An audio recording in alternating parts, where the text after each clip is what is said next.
என்னையா பண்ண என் கட்சிக்காரன்? ஏதோ விஜய் அவர்களை பத்தி தப்பா பேசினாரு, மேடையில அசிங்கமா பேசினாரு, விஜய் அவர்கள் குடும்பத்தை பத்தி அசிங்கமா பேசினாரு. அதை தவிர்த்து வேற என்னையா பண்ணாரு? நான்லாம் யார் தெரியுமா? திமுகவோட முன்னாள் அமைச்சர். நான்லாம் பெரிய ரவுடி. எங்களெல்லாம் திமுக எதுவுமே பண்ண முடியாது. முடிஞ்சா கை வச்சு பாருன்னு சொல்லிட்டு போற இடம் எல்லாம் விஜய் அவர்களை பத்தி வசப்பாடுன இந்த திமுகவோட முன்னாள் அமைச்சர், ரவுடி அமைச்சர், புறம்போக்கு திருட்டு அமைச்சர், இன்னைக்கு காவல்துறை அவரை அரெஸ்ட் பண்ணியிருக்காங்க.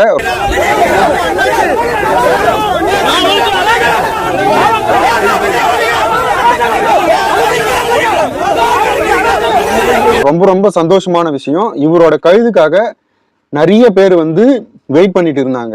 பெரிய தியாகி மாதிரியும் அந்த தொகுதி மக்களுக்கு எல்லாமே நல்லது செஞ்சிட்ட மாதிரியும் இன்னைக்கு திமுகவோட கொத்தூஸ் எல்லாமே கண்டனத்தை தெரிவிச்சிருக்காங்க. இந்த கொத்தடிமைகள் எல்லாமே ஒரு விஷயம் கேட்கிறேன்.